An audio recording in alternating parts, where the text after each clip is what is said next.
Queridos irmãos e irmãs, neste 16º domingo comum, nós lemos a segunda parte do discurso das parábolas, capítulo 13 de São Mateus, e terminaremos essa leitura no próximo domingo. Ora, na semana passada comentamos a parábola do semeador. Hoje aparecem aqui 3 parábolas. Em primeiro lugar, a parábola do joio e do trigo, cuja explicação é dada no final do Evangelho pelo próprio Jesus, segundo o evangelista. A parábola do grão de mostarda e a parábola do campo. Cada uma das 3 tem uma importância fundamental no contexto daquelas comunidades cristãs que, ainda na Judéia, procuram fazer com que a fé em Cristo se difunda e procuram, sobretudo, praticar o Evangelho. Todos nós podemos pensar: Jesus sobe aos céus, deixa a sua pequenina igreja na terra. Esses discípulos, no meio de um mundo pagão e, no caso da Judéia, em uma sociedade judaica fortemente alicerçada nos seus princípios, podem se sentir um pouco desmotivados. Podem olhar para as circunstâncias e pensarem: nossa, nós somos tão poucos. Nós, além de sermos poucos, ainda temos, como diz São Paulo, falsos irmãos que se convertem e abandonam, se voltam contra nós. Por quê? Tudo isso tem que ser assim. Se essa obra é de Deus, por que ela não é esplendorosa? Por que ela não é forte? Por que ela não é vistosa? O que acontece de ter tanta gente que não compreende o que é evidente, o que é óbvio, o que é tão razoável?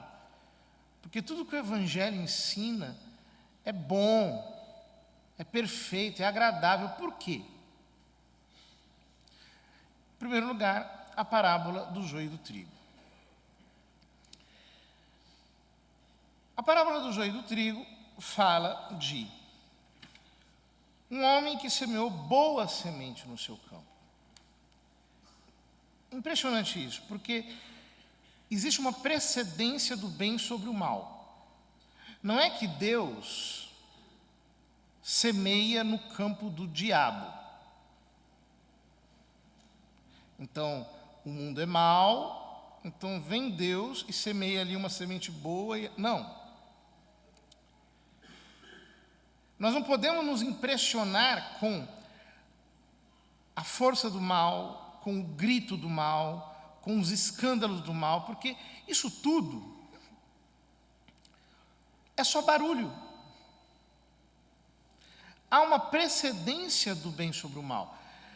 A vitória do mal, ela é só aparente. Ela nunca tem consistência. O próprio mal vai se destruindo.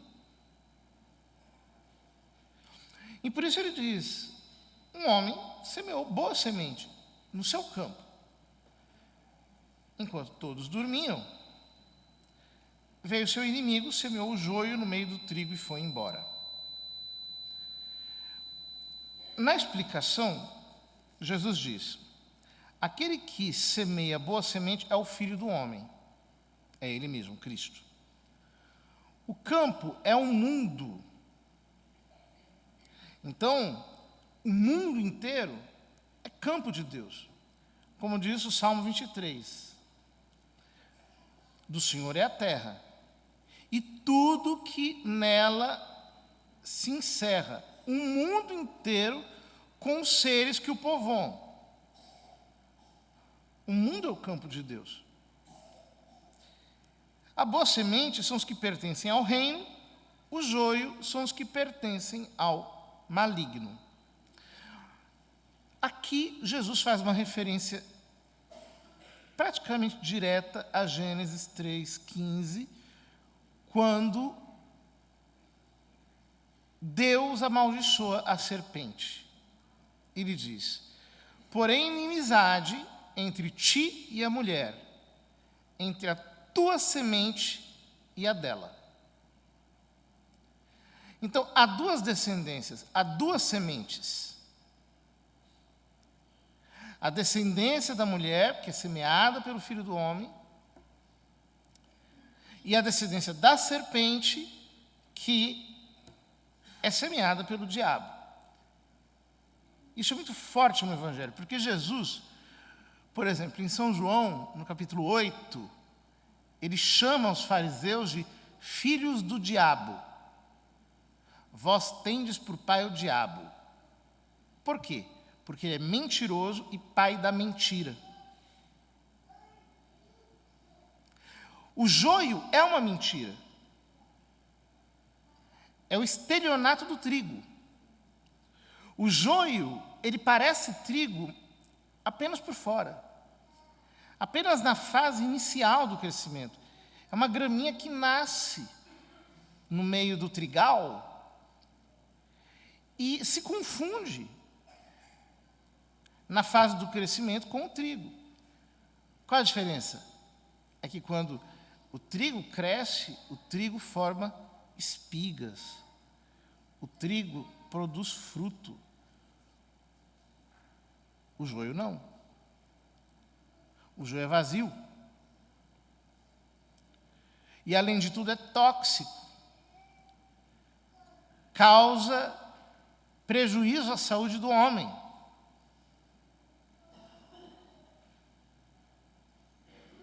Mas ele é uma mentira.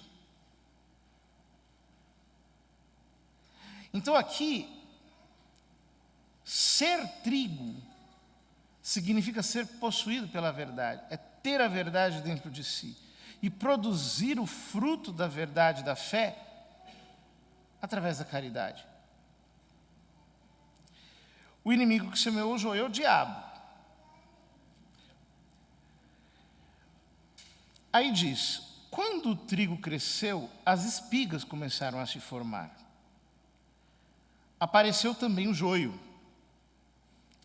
Os empregados foram procurar o dono e lhe disseram: Senhor, não semeaste boa semente no teu campo?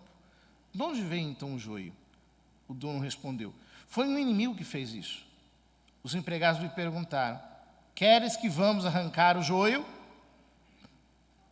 O dono respondeu: não. Pode acontecer que, arrancando o joio, arranqueis também o trigo. Deixai crescer um e outro até a colheita. E no tempo da colheita direi aos que cortam o trigo: arrancai primeiro o joio, e amarrai-o em feixes para ser queimado. Recolhei, porém, o trigo no meu celeiro. A explicação: os ceifeiros são os anjos. Como o joio é recolhido e queimado ao fogo, assim também acontecerá no fim dos tempos. O Filho do Homem enviará seus anjos, e eles retirarão do seu reino todos os que fazem outros pecar e os que praticam o mal. Ou seja, tanto os que pecam quanto os que fazem os outros pecar. Tanto aqueles que desobedecem à lei de Deus, quanto aqueles que fazem os outros desobedecerem à lei de Deus por um ensino pervertido. Eles serão retirados. E depois os lançarão na fornalha de fogo. É interessante esse versículo, porque no contexto da escatologia surgiu uma doutrina que fez muita força a partir do século XIX, chamada dispensacionalismo, e que foi abraçado pelas igrejas pentecostais, e que dizia que os justos serão arrebatados. Tem o texto famoso no discurso escatológico em que Jesus diz: duas mulheres estarão no campo, uma será tomada e a outra será deixada. E aí eles dizem: olha, esse é o arrebatamento. Um será levado para a glória e o outro ficará para a grande tribulação. Nesse texto, Jesus está dizendo exatamente o contrário.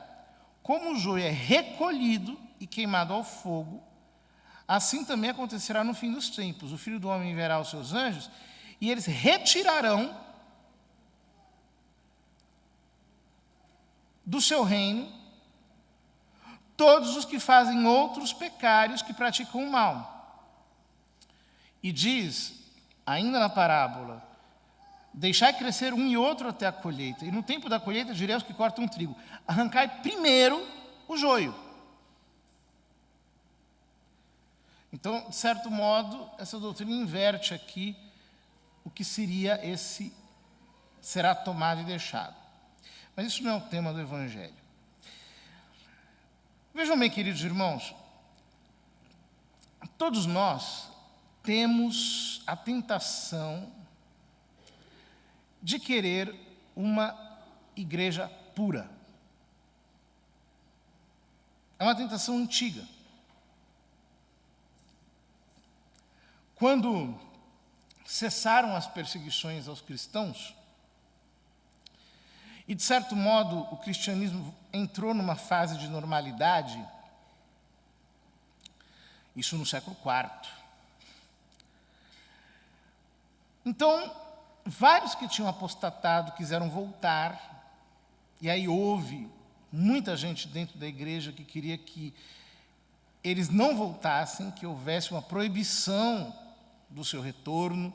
Houve uma polêmica muito grande entre os padres da igreja, em que alguns que eram hereges diziam que era necessário batizar-se de novo, ou que era proibido, inclusive, rebatizar-se, porque eles tinham apostatado. Enfim, era uma situação complexa, porque um cristão desses chamados lapsi, caídos, chega na igreja, tem de um lado um confessor da fé que está aleijado, porque as panteras comeram o seu braço e a sua perna, mas não o mataram. Um outro que é filho de um mártir, o outro que passou tanto tempo aprisionado, e ele, apóstata, ali dentro. Então, alguns grupos fizeram dissidência.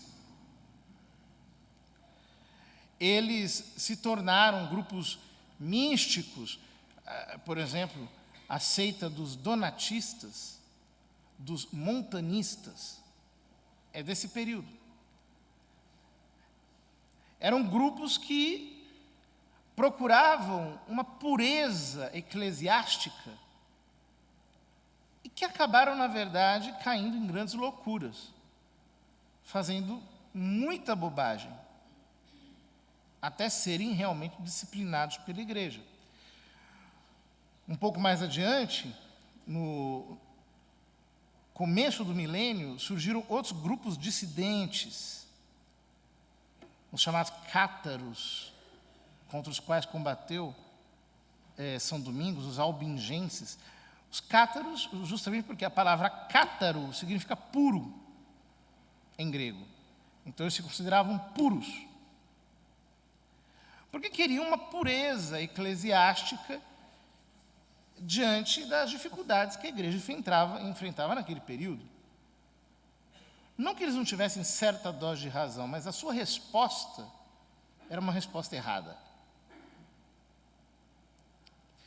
Em momentos nos quais nós temos muita confusão, muita desorientação, em que joio e trigo se confundem, a nossa tentação é antecipar a colheita e reduzir tudo a categorias racionais. Joio é joio, trigo é trigo, vamos separar isso daquilo. E o que acontece é que quando nós entramos nesse tipo de categorização, nós vamos provocando divisões, sectarismos, opiniões, escândalo. As pessoas vão caindo, um espírito de rebelião toma conta do seu coração, um espírito de revolta. Elas já não obedecem mais a ninguém, acabam por fazer a própria vontade, ficam cegas pela soberba, já não conseguem mais estar na comunhão da igreja, porque interpretam essa mistura estranha entre joio e trigo de uma maneira puramente racional e não percebem que isso tudo escapa à nossa visão.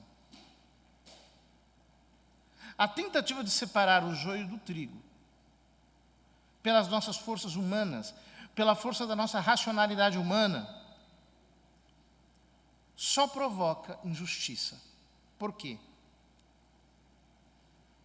Porque nós tratamos o trigo muitas vezes como joio, arrancamos o trigo, matamos o trigo de Deus. E de outro lado, deixamos um joio especialmente disfarçado, que tem aparência de trigo, crescer no meio do trigo. Isso não é tarefa para os homens. Isso é tarefa para os anjos. Só os mensageiros de Deus, os enviados de Deus, é que podem efetivamente fazer esse discernimento. Nós não podemos fazer. O católico da nossa geração tem que ter uma paciência de Jó, uma humildade heróica, uma obediência que muitas vezes será uma verdadeira provação. Por quê? Porque quando joio e trigo se misturam, a nossa tentação é de tentar separá-los. Mas isso não é tarefa nossa. Algo nos escapa, algo foge à nossa percepção. Nós não conseguimos perceber o quadro inteiro. Não dá para reduzir tudo a categorias meramente lógicas. Não dá. É uma pretensão soberba, arrogante. E muitas vezes nós precisamos chegar à conclusão de que é preciso esperar. É preciso esperar a hora da colheita. Porque a hora da colheita chega.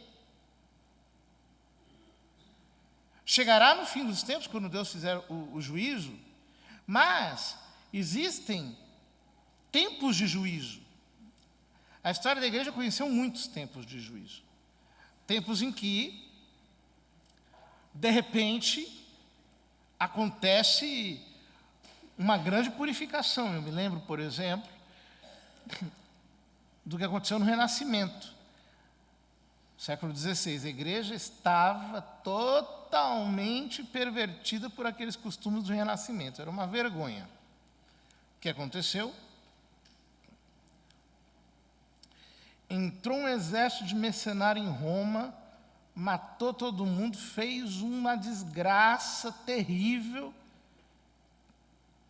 Aquilo chocou a igreja no mundo inteiro. Qual foi o resultado disso? Penitência. Conversão. Existem momentos que Deus faz uma purificação, mas isso é Deus que faz, não somos nós. Pare de criticar, comece a orar.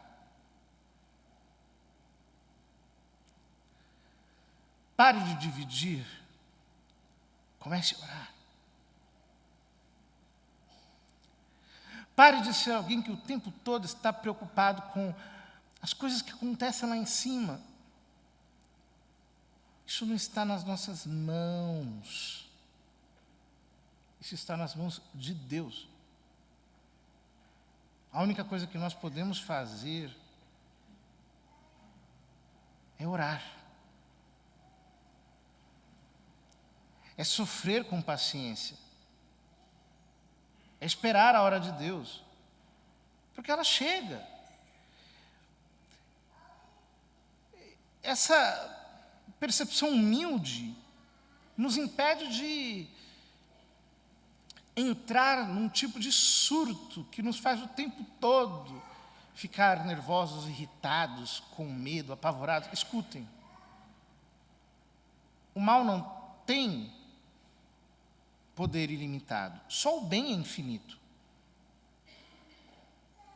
O campo é de Deus. A semeadura do trigo é de Deus. O joio é uma parte. Ele não é infinito. Só Deus é infinito. O mal não é infinito. A incredulidade não é infinita. A heresia não é infinita. Nada disso é infinito. É preciso ter a sabedoria de quem espera as coisas ficarem claras. E não se antecipa a Deus. Porque brincar de Deus é uma coisa muito perigosa.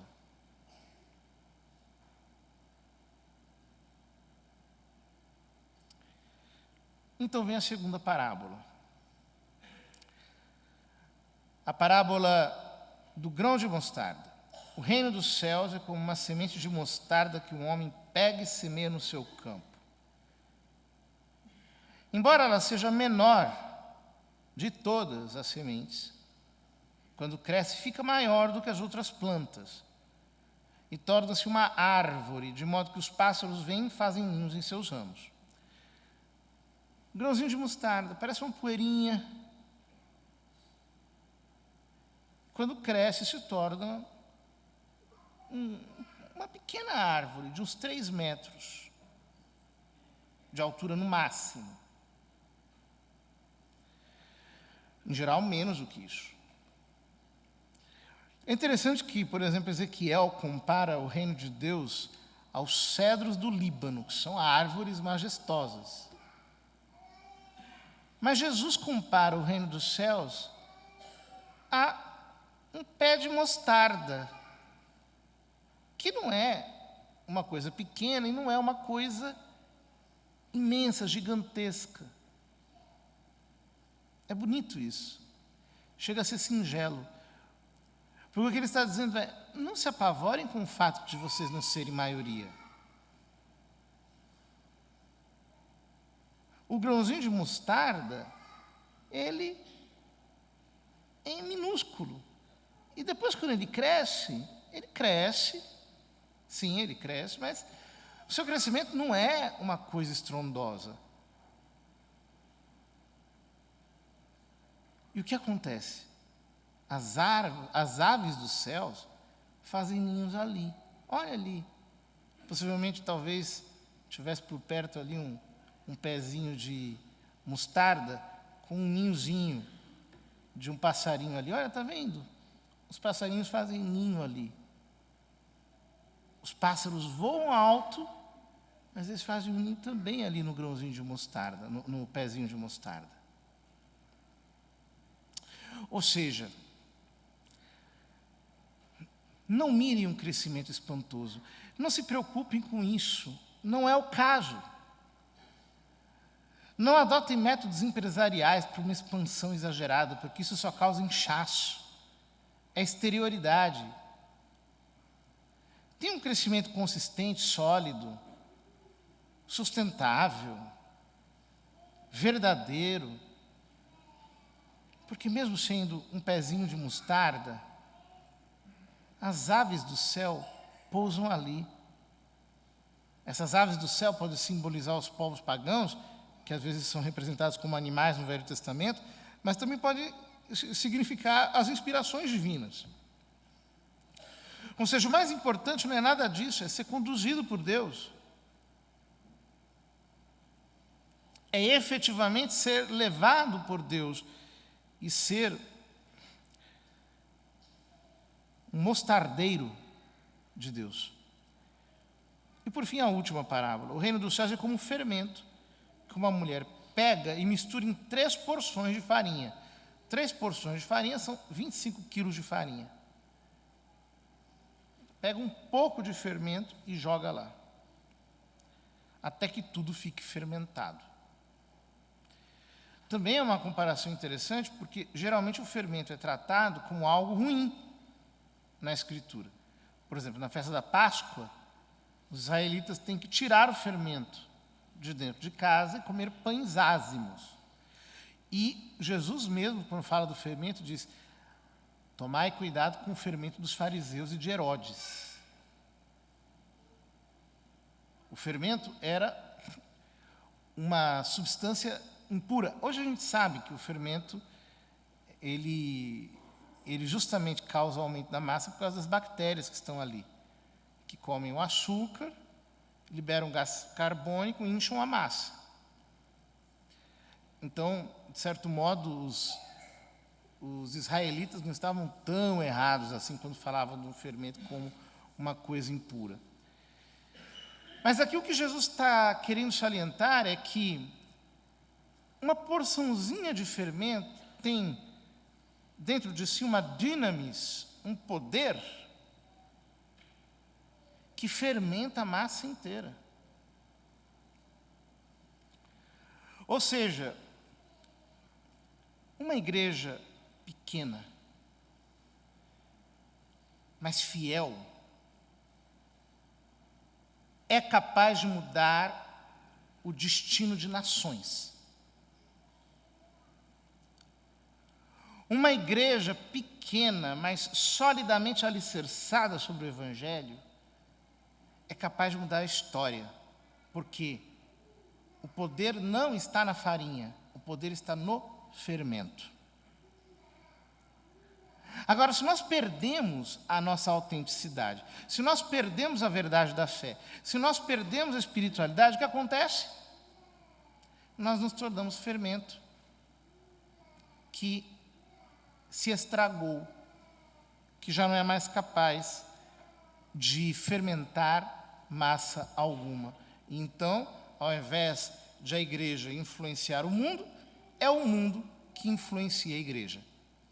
Ao invés de a igreja fermentar o mundo, é o mundo que fermenta a igreja.